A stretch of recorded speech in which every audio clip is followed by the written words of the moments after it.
अभिशप्त पुआल के पुतले पर अचानक कुछ छात्रों ने हमला कर दिया और जैसे ही वे जाने की तैयारी करने लगे, उनमें से एक लड़के ने देखा कि पुतले के चेहरे पर रहस्यमय कीड़े रेंग रहे हैं। इसलिए उसने तुरंत अपने साथी से एक बेसबॉल बैट लाने को कहा और बिना कुछ कहे पुतले के सिर पर जोर से मारा, फिर कार से निकल गए। जिस बात की किसी ने कल्पना भी नहीं की थी वह यह कि रात में नशे में धुत सांगबियाओ अकेला ही जैसे किसी अदृश्य शक्ति द्वारा खींचा चला आया मक्का के खेत में, और इस समय पुतला पहले से ही उस पर नजर गड़ाए हुए था।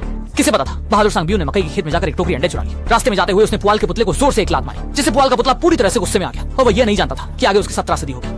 कुछ देर तक यूं ही घूमने के बाद सांगबियाओ ने भयभीत होकर देखा कि वह फिर से उसी दाव चाओरेन के सामने आ खड़ा हुआ। इस समय तक वह पूरी तरह से चकित था। जब वह जाने की तैयारी कर रहा था, उसने देखा कि पेड़ की डंडी पर बंधा दाव चाओरेन गायब हो गया है और अचानक से यूमिटी में एक हवा चलने लगी। इस समय उसके दिल की धड़कन गले में अटकी थी, लेकिन वह न चाहते हुए भी मजबूरन आगे बढ़ता रहा। अगले ही पल यह देखकर वह डरकर बेहोश होते होते बचा। इससे पहले कि वह कुछ समझ पाता, पुआल का पुतला चमत्कारिक रूप से फिर से जिंदा हो गया।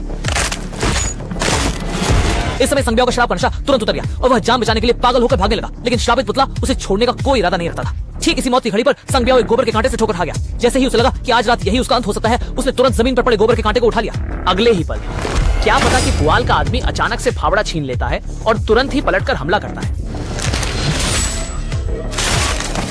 अजीब बात यह है कि सांबियों से खून नहीं बहा, लेकिन उसके शरीर पर कुछ भूसे हो गए। संकट के समय उसने डरावने मक्के के खेत से निकलकर भागने की कोशिश की, लेकिन तब तक बहुत देर हो चुकी थी। इसके बाद और भी भयानक दृश्य घटित हुआ। सांगबियाओ के मुंह से तेजी से एक गट्ठर भूसा निकल आया। चेहरा नग्न आंखों से दिखने योग्य गति से विकृत हो गया। बाएं हाथ की त्वचा पल भर में भूसे से छिद गई। स्तब्ध, वो पहले ही खत्म हो गया, पूरी तरह से स्तब्ध। पल भर में सुबह हो गई। जब दो सहपाठी मकई के खेत में खेल रहे थे तो उन्होंने देखा कि सांबियाओ एक पुतला बन चुका है।